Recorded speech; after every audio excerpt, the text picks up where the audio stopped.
Before we begin, take a moment to set aside everything you think you know about blockchain, cryptocurrency, and the culture that surrounds them. This is not a story about charts, predictions, or financial advice. It is a story about trust, about how civilizations keep records, how power flows through ledgers, and what happens when the authority to say what is true begins to fracture. What you are about to hear is not meant to be skimmed or consumed in fragments. It is designed for long listening, for immersion, for letting ideas unfold slowly. If you stay with it, you will hear how a handful of obscure mathematical ideas escaped academic papers, collided with the global crises, and quietly began reshaping the architecture of the modern world. This story does not ask you to believe. It asks you to observe, and by the end, it may ask you a different question than you expected. If this kind of story matters to you, if you value long-form analysis over headlines and depth over hype, consider supporting work like this by subscribing, following, or sharing it with someone who listens carefully.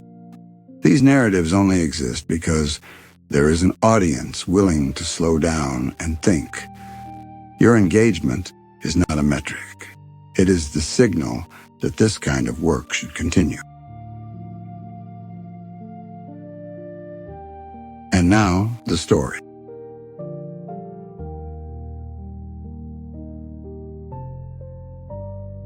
There is a way to tell the story of blockchain that starts with price charts and ends with a prediction. And there is a different way to tell it that starts with fear and ends with a question about what trust even is. The second way is the only one that really explains why this technology keeps returning, decade after decade, like a stubborn rumor that refuses to die.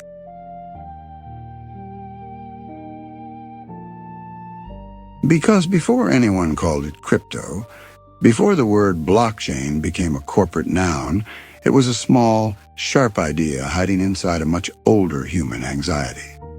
The anxiety is simple to name and hard to escape. Someone is always watching. Someone is always keeping score. Someone is always holding the receipt. In the modern world, receipts are power. They decide who can open a bank account, who can cross a border, who can rent an apartment, who can publish, who can protest, who can be forgotten. We tell ourselves this is about safety or efficiency or compliance. But underneath those tidy words is an older, more primal story. The story of the gatekeeper. The gatekeeper controls the ledger. The ledger controls reality.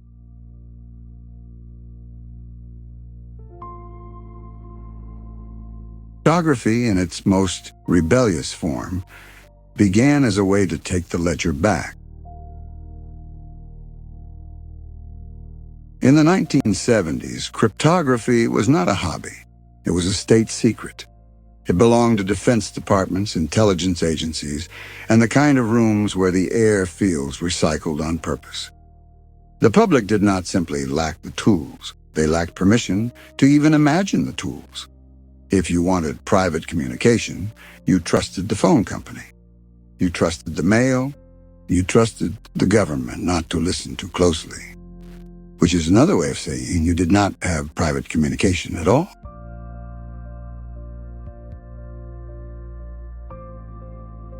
Then a paper appeared that shifted the emotional weather of the whole field. Two researchers, Whitfield Diffie and Martin Hellman, described something that felt like a magic trick, but was actually a new kind of lock. The premise was almost childlike. What if you could have one key you show to the world and another key you never reveal to anyone? What if strangers could exchange secrets in public without sharing the secret itself? It was the birth of public key cryptography as a practical concept, and it did something subtle but immense. It took the power to create privacy out of the exclusive domain of institutions and made it, at least in theory, available to anyone who could run the math. Math in this story is not decoration. It is leverage. If the rules of trust can be expressed as equations, then trust can be redesigned. The early architects of this redesign were not driven by profit. They were driven by a particular kind of paranoia that, in hindsight, looks less like paranoia and more like foresight. They saw that the internet, even in its adolescence, was becoming a machine for collecting identity. Every message left a trace. Every payment created a profile. Every convenience invited a new dependency. And dependency, in politics as in finance, tends to become leverage. One of the most important figures in this prehistory is David Chaum, a man who looked at the coming digital world and decided that privacy would not survive it unless privacy was engineered into the infrastructure. Chaum was not satisfied with encrypting messages. He wanted to encrypt value. The idea seems obvious now, but at the time it was almost heretical. Money was not just a token. Money was a social contract enforced by institutions. If you removed the institution, what was left? Chaum proposed blind signatures, a method that allowed a bank to authenticate a digital token without being able to trace that token back to the person who withdrew it. It was a way of simulating the anonymity of physical cash in a world where everything else was becoming legible. In the late 1980s, he founded DigiCash. For a moment, it looked like the future had arrived early. Digital money that behaved like cash. Payments that could not be trivially surveilled. A chance to keep commerce human. And then DigiCash failed.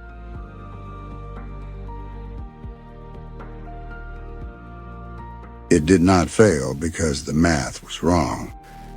It failed because the architecture still depended on a center.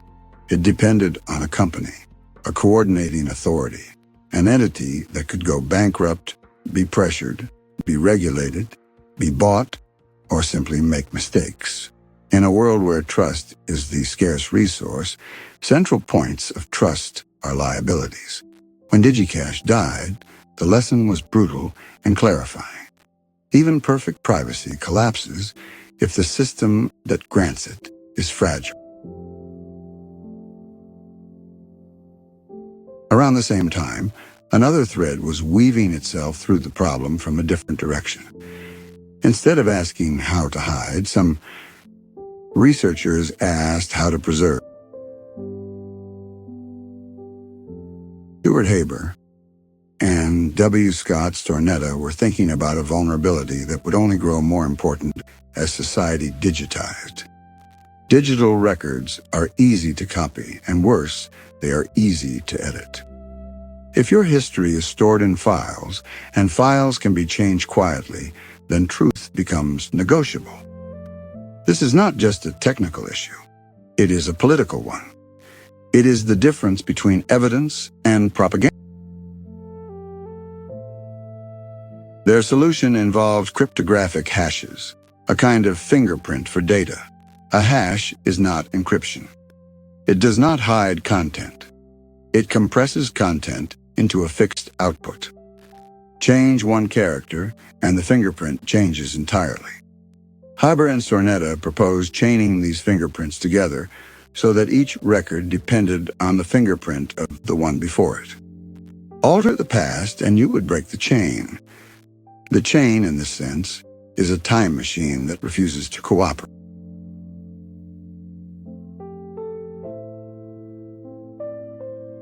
If you are looking for the embryo of blockchain, you can find it here. Not in the word, but in the instinct. The instinct to make history tamper evident. The instinct to build a ledger that does not require trust in a single keeper of the ledger.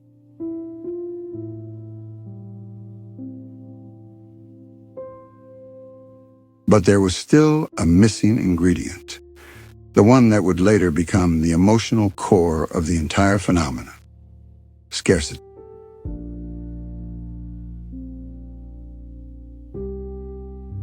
In the physical world, scarcity is enforced by physics. Gold is scarce because you cannot will it into existence.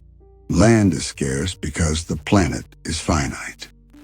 A painting is scarce because there is only one original, but digital objects, by default, are infinitely copyable. That is their magic and their curse. If you can copy a file perfectly, then the concept of owning a file becomes slippery. You can own access, or a license, or a credential, but the file itself does not resist. This is where the field encountered a problem that sounds philosophical, but behaves like engineering. How do you create a scarce digital object without a central authority to track who owns what? How do you prevent double spending, the act of spending the same digital coin twice, if everyone can copy it? The first proposed solutions circled around a concept that would later become famous: proof of work. In the late 1990s, the internet had a very practical problem: spam. Unwanted messages were cheap to send because sending them cost essentially nothing. Adam Back proposed Hashcash, a system that required the sender to perform a small amount of computational work before a message would be accepted. The work was intentionally pointless, a puzzle that produced no value except proof that you burned some time and electricity. For a normal user, it would be negligible. For a spammer sending millions of messages, it would become expensive. This idea, too, carried a deeper implication than its original use. It suggested that you could attach a physical cost to a digital action, that you could anchor the intangible to the tangible, that you could turn energy into a kind of receipt.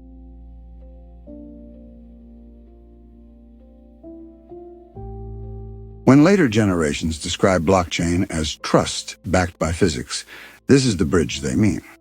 Not because physics is moral, but because physics is harder to fake.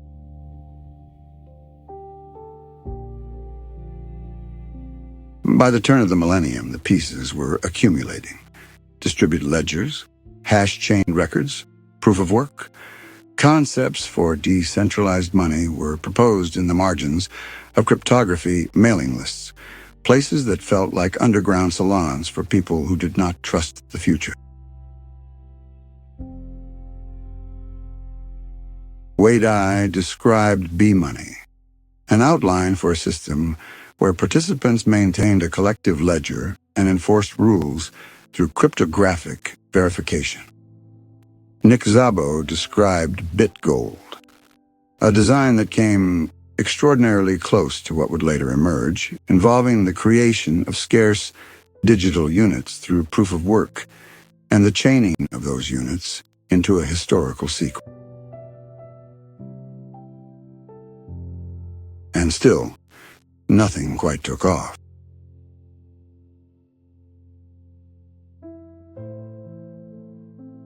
It is tempting to imagine that the missing piece was only technical, that society was waiting for a particular algorithm or a particular consensus mechanism or a particular implementation detail. But the deeper missing piece was cultural. These proposals were born in a world that still believed the institutions of finance were stable enough to serve as the default. Even if the technology existed, the appetite for an alternative had not yet been forced into the mainstream.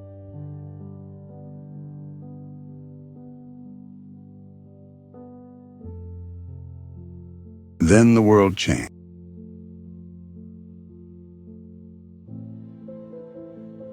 In 2008, the global financial system experienced a failure that was both mechanical and mythological. Banks that were assumed to be permanent revealed themselves as fragile.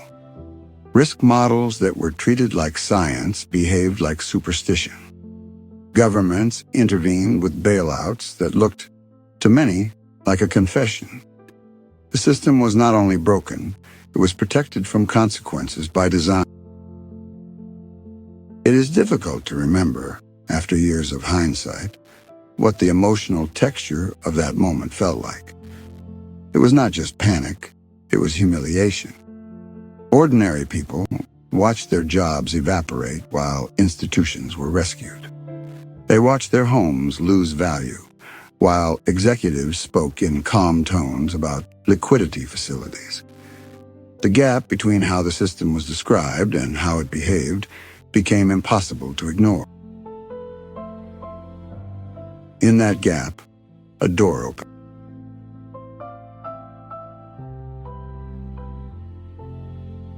On Halloween of 2008, a message appeared on the cryptography mailing list.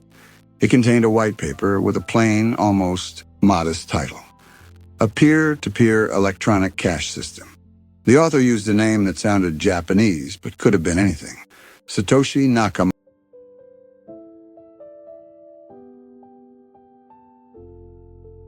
The white paper did not introduce entirely new primitives. That is part of its genius. It was a synthesis, an assembly of existing ideas into a structure that solved the double-spend problem without a central authority. If you want a metaphor that does not insult the complexity, imagine a machine built from known gears arranged in a configuration no one had quite dared to assemble.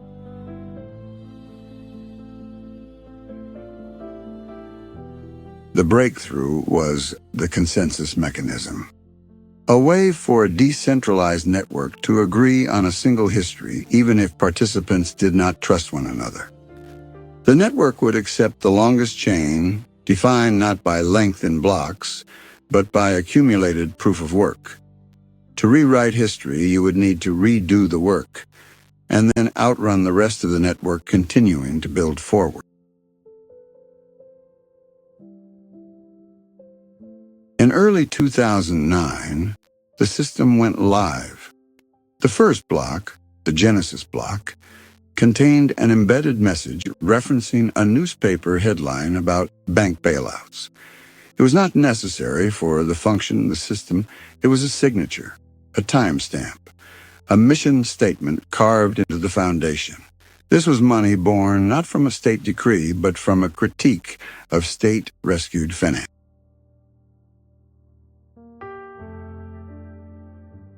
In the earliest days, Bitcoin was small enough to feel like a hobby. It had no price. It had no exchange rate on mainstream markets. People mined it on ordinary computers. The network was quiet. The blocks arrived like a heartbeat in an empty room.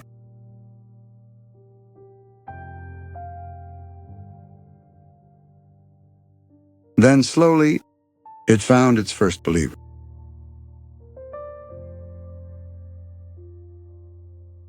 Al Finney, a respected cryptographer who had worked on early privacy software, downloaded the client and began communicating with Satoshi. In January 2009, he received the first transaction, 10 bitcoins. It was a moment so small it might have been dismissed as a test message, and yet it carried the weight of the entire concept. It worked. Value moved without a bank. Not a promise of value, not an IOU, but a scarce token secured by consent. This is the point where the story could easily become triumphalist, a myth about a heroic invention. But the more interesting story is what happened next, because what happened next exposes the contradiction at the heart of crypto culture. The desire to escape institutions, and the simultaneous need to build new ones. The first years were defined by improvisation. People created forums, wallets, early exchanges. They argued about what Bitcoin should be: a currency for daily spending, a savings vehicle, a protest asset, a technical experiment, a joke. Each interpretation carried a different cultural future. In May 2010, a programmer named Laszlo Hanyes offered 10,000 bitcoins for 2 pizzas. Someone took the offer. The pizzas arrived. This has become a ritual anecdote, repeated so often it risks becoming a cliché. But its importance is not only the staggering hindsight of what those coins later represented. Its importance is that it created a bridge between the ledger and the physical world. It turned the tokens into purchasing power. It gave Bitcoin a price that felt real because it was measured in something that could be eaten.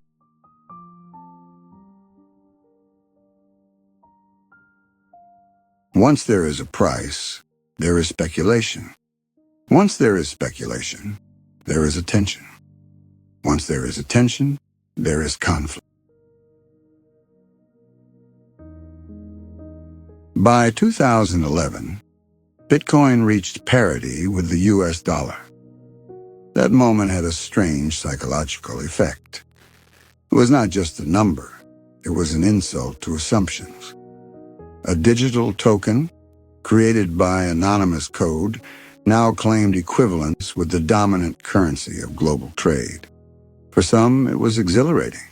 For others, it was absurd. For institutions, it was a nuisance that could not be easily dismissed.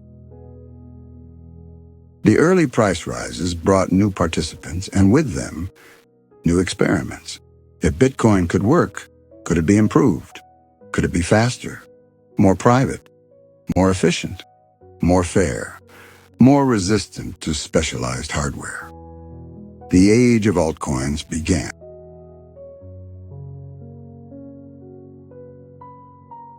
Litecoin launched in 2011 as a modified version of Bitcoin with a different hashing algorithm and shorter block times. It positioned itself as digital silver to Bitcoin's digital gold, a metaphor that would shape how people talked about these assets for years. Other projects tried to decentralize domain names, create different security models, or bridge to traditional finance. The landscape became a kind of marketplace of ideologies disguised as software.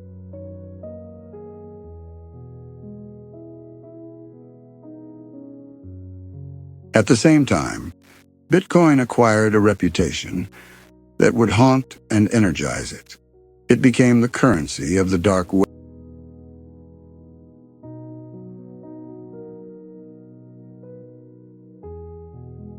Silk Road, an online marketplace accessible through anonymizing tools, used Bitcoin as its payment rail. This forced the world to confront truth about permissionless systems. They do not discriminate. They do not ask why. They enforce rules, not values. If the signatures are valid and the network agrees, the transaction is accepted.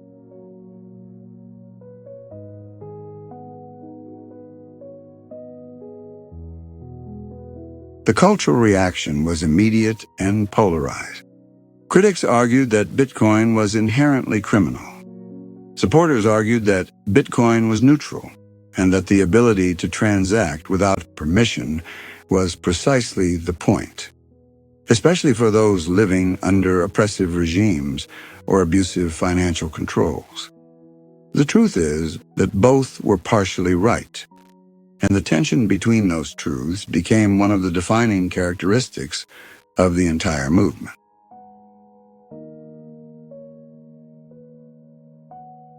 The technology did not care, but society did. And because society cared, regulators began to care.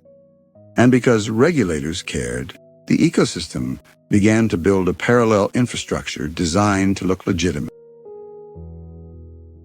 This is where the contradiction hardened. Bitcoin was decentralized, but most people could not interact with it directly. They needed exchanges, services that converted dollars into bitcoins and back. These services were centralized. They held customer funds. They became targets. The most infamous of these early institutions was Mt. Gox. Originally created as a site for trading game cards, Mt. Gox became, almost accidentally, the dominant Bitcoin exchange. By 2013, it handled a majority of Bitcoin trades. It was, in effect, the financial center of a decentralized world.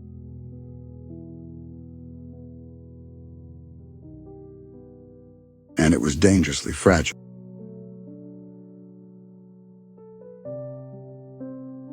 Centralized exchanges sit atop decentralized networks, like glass towers built on stone.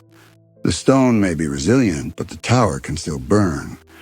Mt. Gox experienced hacks, operational failures, and what appears, in hindsight, like prolonged mismanagement. Users trusted it because it was convenient, because there were few alternatives, because in a growing market, trust often becomes a lazy habit. When Mt. Gox collapsed, it was not a failure of Bitcoin's consensus mechanism. The blockchain kept producing blocks. The ledger kept moving. But hundreds of thousands of Bitcoins were lost, and with them, a wave of innocence. The collapse taught early adopters a harsh lesson. Decentralization is not a magic shield if people rebuild centralized choke points around it.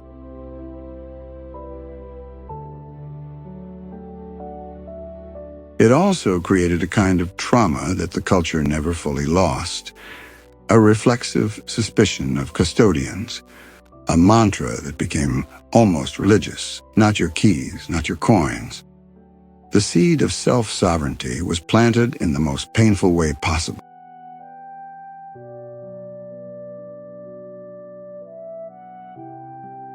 In 2013 was also the year Bitcoin crossed $1,000 for the first time. The drivers were complex. A banking crisis in Cyprus made the idea of seizure-resistant money feel real.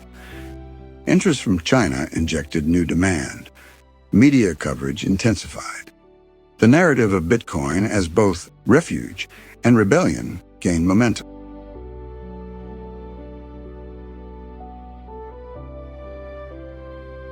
And yet, even as Bitcoin was becoming a global object, a limit became clear. Bitcoin was designed to be conservative, difficult to change, a base layer with a narrow purpose. It could transfer value, it could secure a ledger, it could not easily support complex. A young programmer noticed this and asked a question that would open the next era. What if the ledger could do more than record balances? What if it could execute lot? Vitalik Buterin was not the first person to imagine smart contracts. The idea had existed conceptually, most notably in Nick Szabo's writing, for years. But Buterin recognized that building complex applications on top of Bitcoin was cumbersome. He proposed a new blockchain designed to be a general-purpose platform, a world computer. The phrase world computer is grand, almost arrogant, and it is often misunderstood. It does not mean a single machine that replaces all others. It means a globally shared state machine, a system where code can run with deterministic outcomes enforced by consensus. Programs that cannot be easily stopped because they do not live on a server owned by one company. Programs that execute because the network agrees they execute.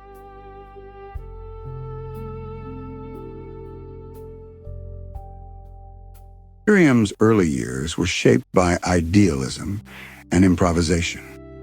In 2014, the project raised funds through a crowd sale, an early form of community financing that would later evolve into something far stranger. The network launched in 2015 with an early release called Frontier. It was unstable, experimental, a frontier in the literal sense. But it worked well enough to attract builders who were hungry for a new kind of infrastructure. Ethereum's smart contracts introduced a new cultural promise. Not just money without banks, but agreements without intermediaries, loans that execute automatically, markets that run continuously, organizations that govern themselves. The slogan "Code is Law" became a rallying cry. And like all rallying cries, it contained both a truth and a trap. In 2016, Ethereum became the site of an experiment that seemed to embody the movement's most utopian instincts. The DAO, a decentralized, autonomous organization designed as a kind of crowd-governed venture fund. Investors would pool ether and vote on how to deploy capital. No managers, no boardroom, just code and community.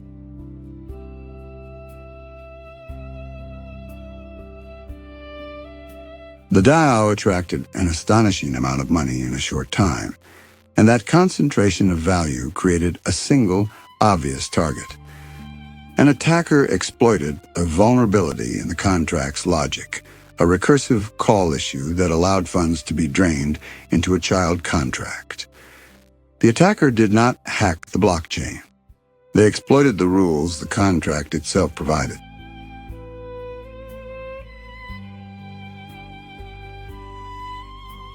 This is where ideology collided with reality. If code is law, and the code allowed the drain, was it theft, or was it merely execution?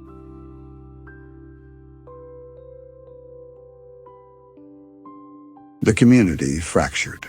One side argued that immutability was sacred, that rewriting history would undermine the entire premise.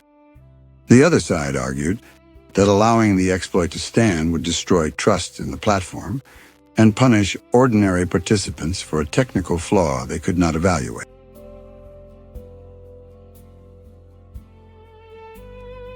The result was a hard fork. Ethereum's history split into two chains: Ethereum, which reversed the hack, and Ethereum Classic, which preserved the original chain. This was a turning point not just technologically, but philosophically. It revealed that decentralization does not erase politics. It relocates politics. Consensus is still human. Governance is still conflict. The difference is that the arena is now encoded, and the stakes are now literal. The fork also created a template that would recur. When a blockchain faces an existential crisis, the community must choose between purity and pragmatism, between immutability and intervention, between the story they tell about the system and the compromises required to keep it alive. By 2017, those compromises were about to be tested at global scale. 2017 is often remembered as the year crypto went mainstream. But mainstream is not a single event. It is a sequence of small capitulations. Media outlets that once mocked Bitcoin began to cover it seriously. Celebrities tweeted. Retail investors piled in. A new class of entrepreneurs discovered that tokens could be sold to the public in a way that looked, at least superficially, like fundraising. The technical catalyst for this was a standard called ERC-20, which defined a common interface for tokens on Ethereum. In practice, it meant that issuing a new token became much easier. The barrier to entry dropped. Innovation accelerated. So did fraud. Initial coin offerings exploded. Projects raised millions, then tens of millions, then hundreds of millions. Some of these projects were sincere attempts to build new infrastructure. Many were Vapor, white papers decorated with ambitious language and thin engineering. The line between experiment and scam blurred, and in a market drunk on rising prices, few wanted to examine it too closely.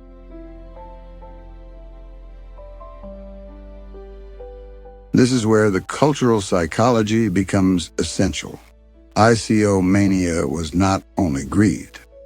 It was also a hunger to participate in the next internet. People did not want to miss what they believed was a historic replatforming. They wanted early access, not just to profit, but to belonging. Tokens became membership badges. Communities formed around them. Discord servers replaced shareholder meetings, and memes replaced perspective.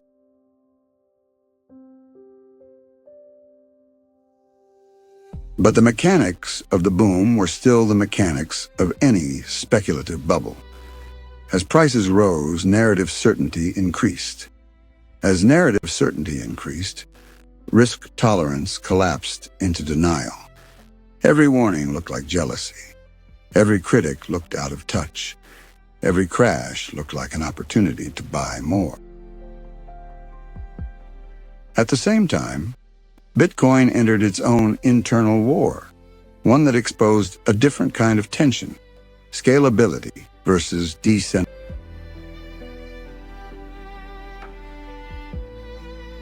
Bitcoin's block size and throughput limitations led to congestion and rising fees as more users joined. One faction argued that increasing block size was necessary to keep Bitcoin usable as everyday cash. Another faction argued that larger blocks would make it harder for ordinary users to run nodes, increasing centralization. The debate was not just technical, it was a fight over identity. Was Bitcoin supposed to be a payment network for the world, or a base layer settlement asset that could support payment layers? After years of debate, the conflict culminated in a split. Bitcoin Cash forked from Bitcoin in 2017, embodying the big block vision. Bitcoin adopted SegWit and later saw the rise of second-layer approaches like the Lightning Network, embodying a more layered architecture. Again, the pattern repeated. A blockchain confronted a limit, the community fractured, the ledger split. Each side claimed legitimacy. The technology survived, but the myth of unity did not. In December 2017, Bitcoin approached $20,000, a symbolic peak that felt like vindication to believers and madness to skeptics. Futures products launched. Financial commentators debated whether this was a new asset class or a textbook bubble. Taxi drivers gave coin tips. Corporate rebrands attempted to ride the wave. The spectacle became so loud that it drowned out the quieter truths. The infrastructure was not ready for the demand it was generating. When the crash came in 2018, it was brutal and clarifying. Prices fell across the market. Many ICO projects died quietly. Regulators began to intervene more aggressively. Retail investors learned, in the most expensive way, that narratives do not guarantee outcomes. The term crypto winter became a shorthand for the long, cold period of disillusion. And yet, as with many winters, what looked like death on the surface was a period of consolidation underneath. The builders stayed.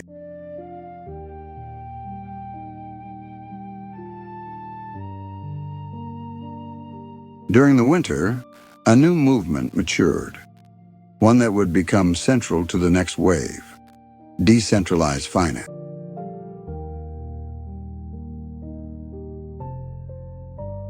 DeFi is, at its core, an attempt to reconstruct financial primitives as smart contracts, exchanges, lending markets, derivatives, stable coins. The ambition is enormous, and the risks are commensurate. DeFi turns finance into software and then distributes that software across a network. It removes certain intermediaries and introduces new kinds of fragility: bugs, oracle failures, incentive attacks, governance. But it also introduces something genuinely new: composability. In traditional finance, products are built inside institutions. They are gated. They are permissioned. They often require relationships, identity checks, and legal frameworks that exclude much of the world. In DeFi, protocols are public. Anyone can integrate with them. Anyone can build on top of them. This led to the metaphor of money Legos, financial building blocks that can be snapped together. MakerDAO, with its stablecoin DAI, was one of the early pillars. It attempted to create a dollar-pegged asset without a central issuer, backed instead by collateral locked in smart contracts. Uniswap introduced a decentralized exchange model that replaced order books with automated market making, allowing liquidity providers to pool assets and traders to swap against the pool.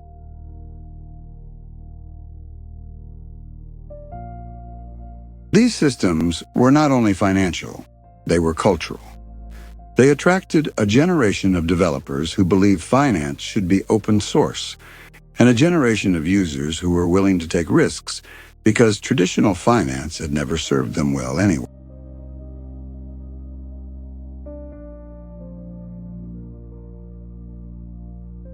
Then the world experienced another shock.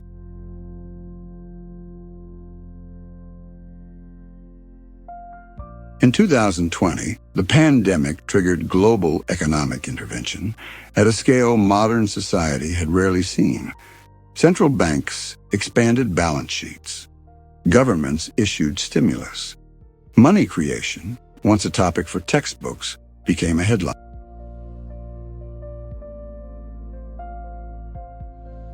In that environment, Bitcoin's narrative as digital gold gained force.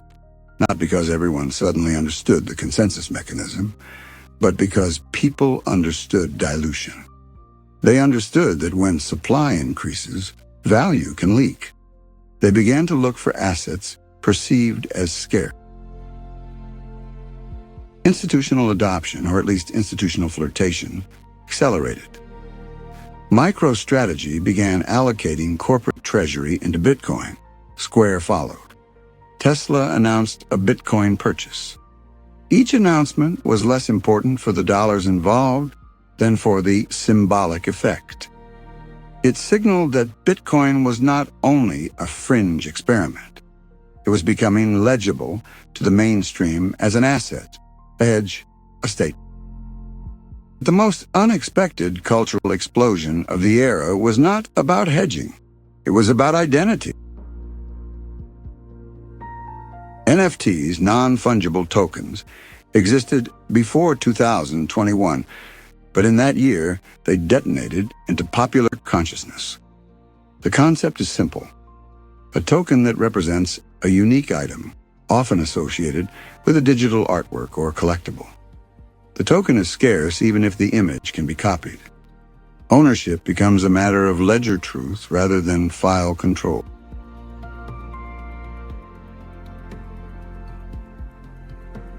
This is where blockchain stepped fully into culture. Beeple's sale at a major auction house for tens of millions became a headline that many could not ignore. It was easy to mock, and many did.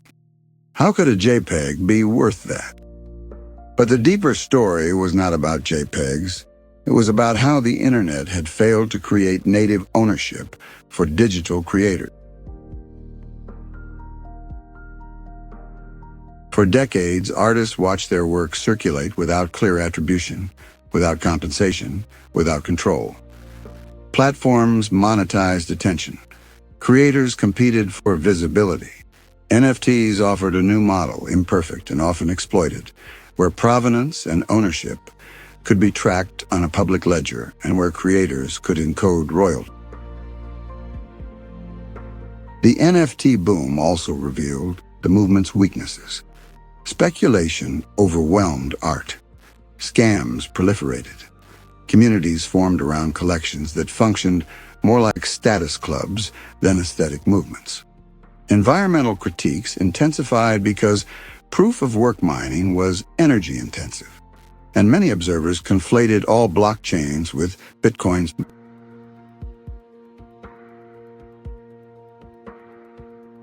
At the same time, Ethereum faced a different kind of crisis: success.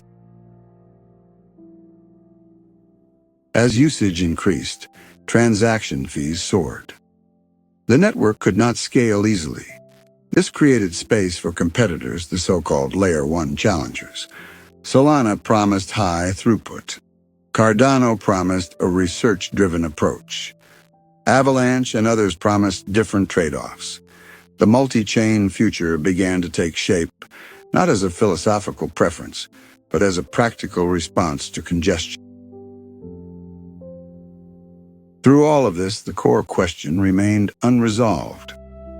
Could blockchain scale while remaining decentralized and secure? This is sometimes described as the trilemma, the idea that achieving all three at once is exceptionally difficult. The movement needed a breakthrough, not in narrative, but in engineering. Then came 2022, a year that delivered a different kind of lesson. Decentralization cannot save you from centralized deception if you keep handing power to centralized actors. The collapse of Terra and Luna was one of the most dramatic failures in the space, wiping out tens of billions in value. It exposed the vulnerability of algorithmic stablecoins that rely on market incentives rather than hard collateral. It was a reminder that economic design can fail even if cryptographic design is sound. Then came the fall of FTX, a centralized exchange that had cultivated an image of credibility and sophistication.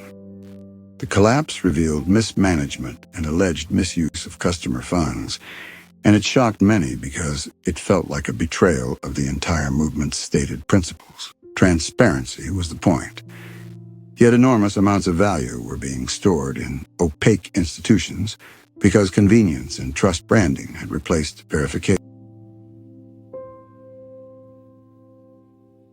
Once again, the blockchain networks themselves kept running. The bedrock did not crack, but the towers built on top of it.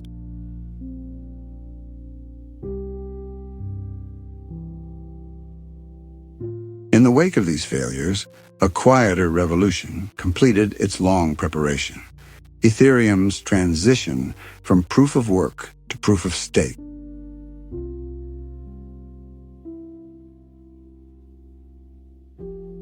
The merge, executed in September 2022, changed Ethereum's consensus mechanism without changing its history.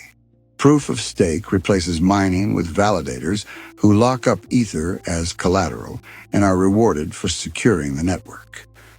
The change dramatically reduced energy consumption and positioned Ethereum for a more scalable future. The merge was more than an environmental milestone. It was an ideological pivot. Proof of work had been tied to a certain romantic image of physical cost and unforgeable effort. Proof of stake shifted the story toward capital as security. That raised new concerns about wealth concentration and governance.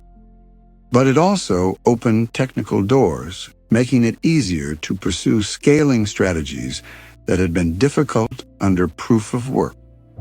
Those strategies became visible in the rise of Layer 2s, particularly rollups.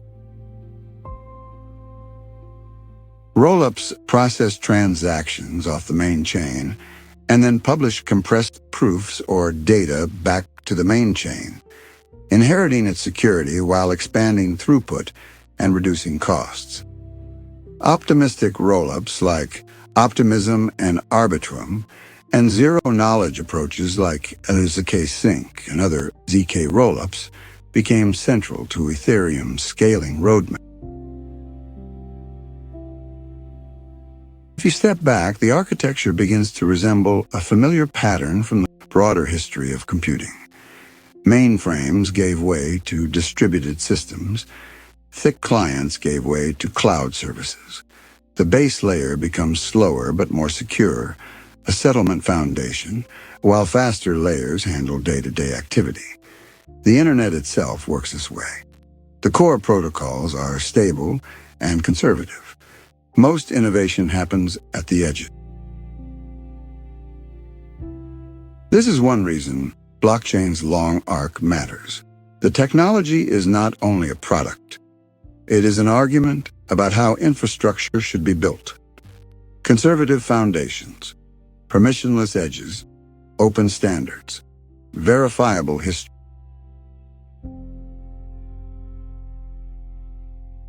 By 2024, another symbolic barrier fell.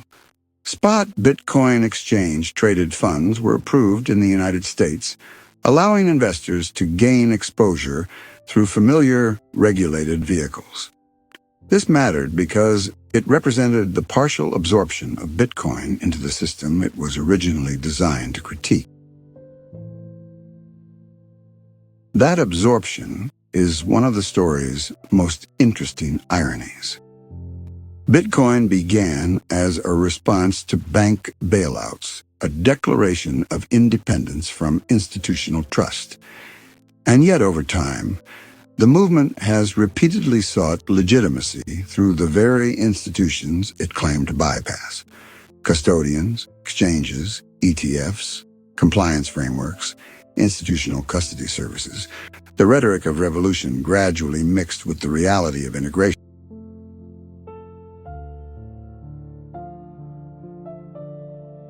Some see this as betrayal, others see it as maturity. The truth is that both are plausible, and the outcome depends on what you think the technology is for. If it is for building an alternative parallel system, integration looks like capture. If it is for improving the existing system by injecting verifiability and open access, integration looks like success.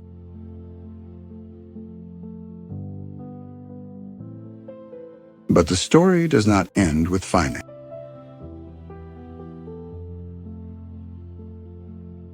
As the mid-2020s unfold, blockchain is increasingly less visible as a standalone cultural obsession and more present as a substrate for other transformations. In other words, it starts behaving like infrastructure.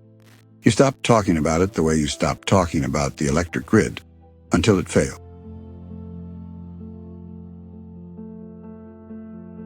One major direction is the tokenization of real-world assets. The idea is straightforward. Represent claims on physical or traditional financial assets as tokens on a blockchain. Real estate shares, treasury bills, private credit, commodities. This could increase liquidity and accessibility. It could also create new systemic risks if tokenized markets become tightly coupled with traditional markets in ways regulators do not fully understand.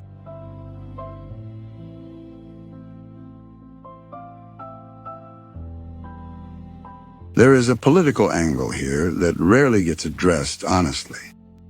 Tokenization can democratize access, but it can also make everything legible and tradable in ways that intensify financialization. If every asset can be fragmented and traded, what happens to the difference between a home and an investment instrument? What happens to the difference between a community resource and a yield opportunity? Technology does not answer this. Governance does. Culture does.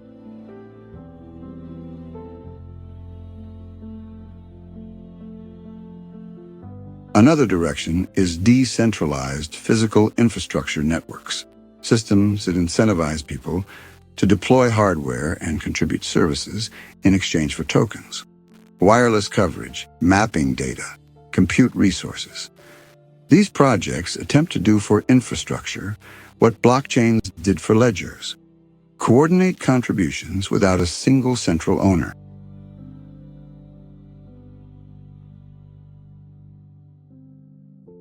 Whether they succeed at scale remains uncertain, but the impulse is consistent.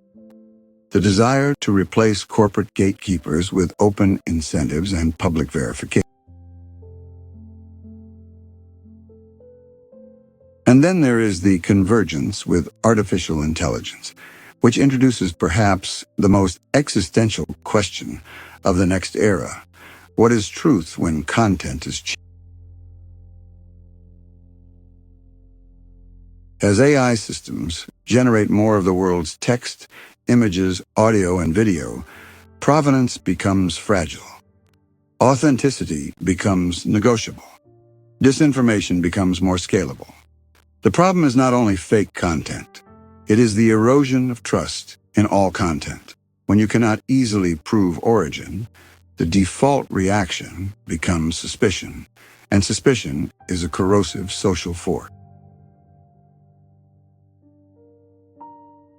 Blockchain offers tools that could help: content hashing and timestamping, verifiable credentials, proof of origin systems that allow creators to stamp work in ways that can be independently verified. This is not a complete solution because social trust cannot be reduced to cryptography, but it can become a layer, a kind of structural support for claims of authenticity.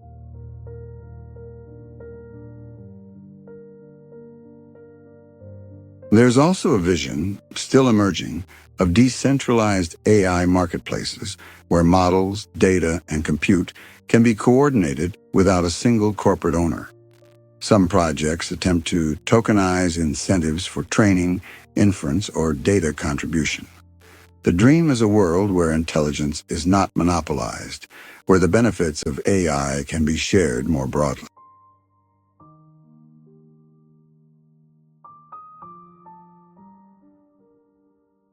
The risk, of course, is that token incentives can distort behavior, that speculation can overwhelm utility, that complex systems can be gamed.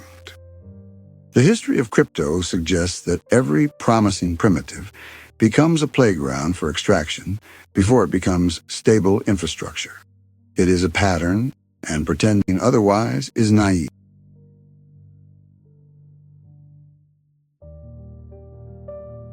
Which brings us back to the underlying story, and the one that began with fear and ended with a question. Blockchain, at its best, is an attempt to externalize trust into verification. To create systems where you do not have to rely on the goodwill of institutions, because the rules are transparent and the history is publicly auditable. It is a reaction to the fragility of centralized ledgers, whether those ledgers belong to banks, governments, or platforms. But blockchain, at its worst, becomes a mirror of everything it claims to oppose. New gatekeepers emerge. New oligarchies form. Complexity becomes a smokescreen. Marketing replaces understanding. Trust is rebuilt not in math, but in charismatic founders and glossy exchanges and branded ecosystems. The movement oscillates between these poles again and again: idealism and opportunism, openness and capture, public goods and private extraction.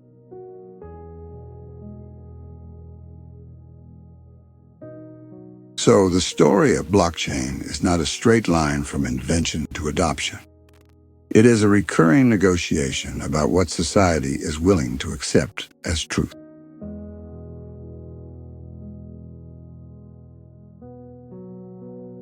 In the early years, the Cypherpunks wanted privacy because they saw surveillance coming.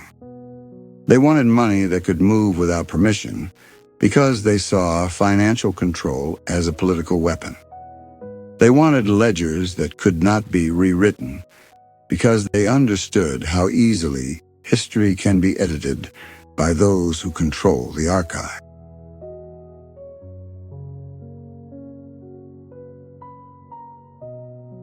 Then a crisis revealed how fragile institutional trust could be, and a pseudonymous architect assembled a machine that made scarcity possible without a mint.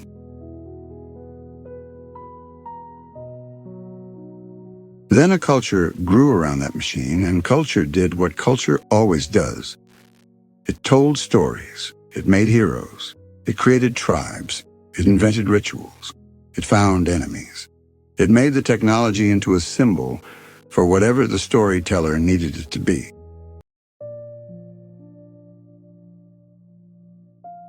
For some, Bitcoin became a lifeboat against inflation and corruption. For some, it became a casino. For some, it became a protest. For some, it became an identity. Ethereum took the story and expanded it into a platform, inviting developers to build new forms of coordination. It also invited new forms of failure. The DAO collapse proved that code can be law, but law can be flawed. The ICO boom proved that open fundraising can be liberating, but it can also be predatory. DeFi proved that open finance can be innovative, but it can also be fragile in ways traditional finance never needed to confront in public.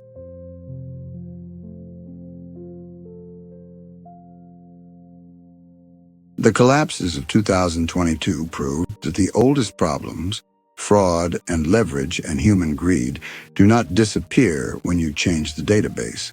They just take new shape.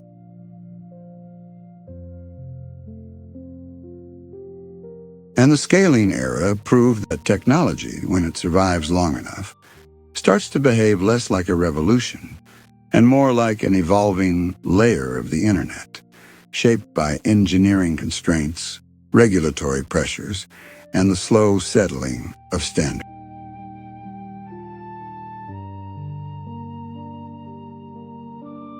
If you want to know where the phenomenon goes next, the safest answer is that it goes where infrastructure always goes, behind the scenes, into compliance systems, into settlement rails, into identity frameworks, into provenance tools, into markets for assets that never used to be liquid, into the background of applications that will not describe themselves as blockchain applications at all.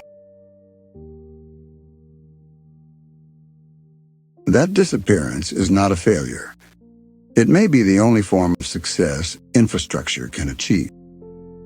But the deeper question remains unresolved, and it is the question that gives this story its lasting tension.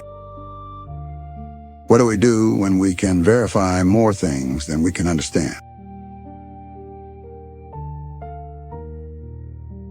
Because verification is not meaning. A blockchain can tell you that a transaction happened, that a token moved, that a signature was valid, that a contract executed according to code. It cannot tell you whether the transaction was wise. It cannot tell you whether the contract was fair. It cannot tell you whether the token represents something that should be owned at all.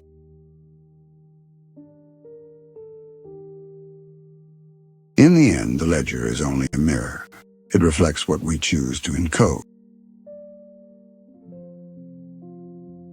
The Cypherpunks believed that if you could remove the gatekeepers, you could protect freedom. They were not wrong, but they also discovered, and the decades since have reinforced, that when you remove one kind of gatekeeper, you often create another. Sometimes the new gatekeeper is an exchange. Sometimes it is a venture-backed foundation. Sometimes it is a regulatory regime. Sometimes it is a subtle form of centralization hidden inside convenience. And sometimes the gatekeeper is the culture itself, deciding which stories will be believed, which risks will be forgiven, which failures will be reframed as growing pain. Blockchain did not invent human ambition. It did not invent deception. It did not invent hope. What it did was build a new kind of archive, one that cannot be edited quietly, a new kind of scarcity, one that can exist without a mint. A new kind of coordination, one that can be assembled by strangers across border. That is why it keeps returning, even after every crash, every scandal, every moment of embarrassment. Because the underlying need did not vanish. The need for systems that do not demand blind trust. the need for records that survive power, the need for value that can move when permission is denied. We started in basements and mailing lists, in a subculture that believed privacy was a form of self-defense. We moved through a financial collapse that exposed how fragile institutional narratives could be. We watched a pseudonym launch a network and then disappear, leaving behind a machine that did not care who built it. We watched that machine become a market, then a movement, then a battlefield, then an industry. And now we arrive at a quieter, stranger possibility.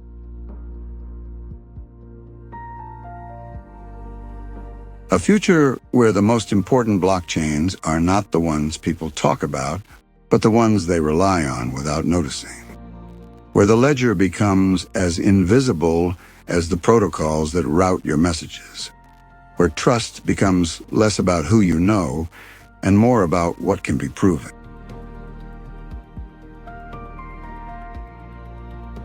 That future is not guaranteed, and it may not be utopian.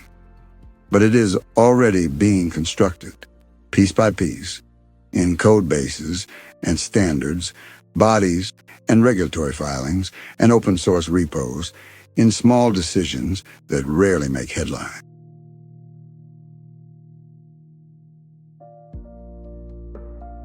The architecture of invisible truth is not a single building, it is a method. A way of asking every time a system demands trust. Whether trust can be reduced, whether reliance can be distributed, whether history can be made harder to rewrite.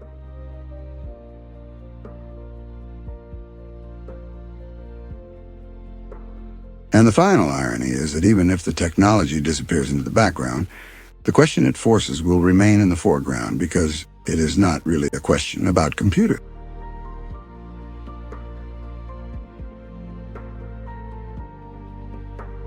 It is a question about power.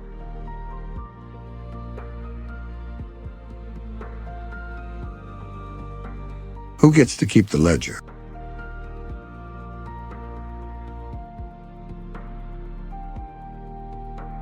Who gets to change the record?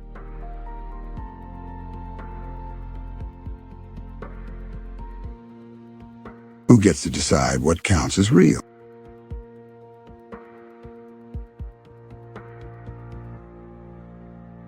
Happens when, for the first time in modern history, a growing number of people decide that the answer should be no one in particular, and everyone at once. We end where all long technological stories eventually end, not with an answer.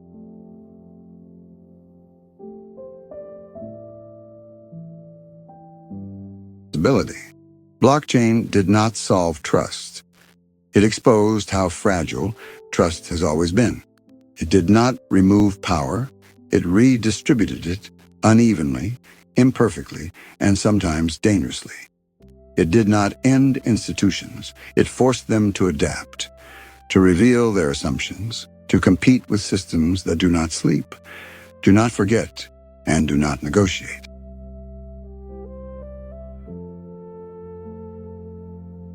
What remains is not a verdict on whether this technology succeeded or failed, but a clearer view of what it asks of us.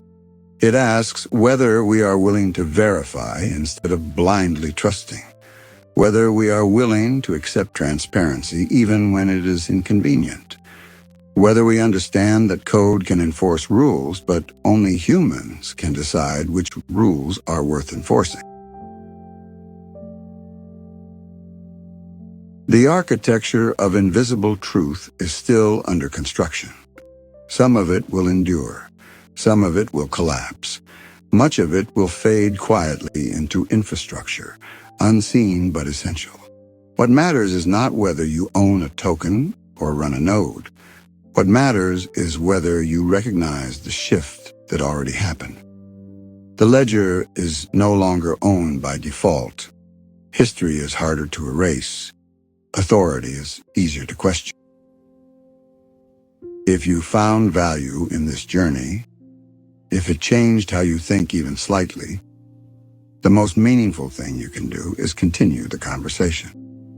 Share this with someone who still believes technology is only about tools and not values. Subscribe if you want more work like this.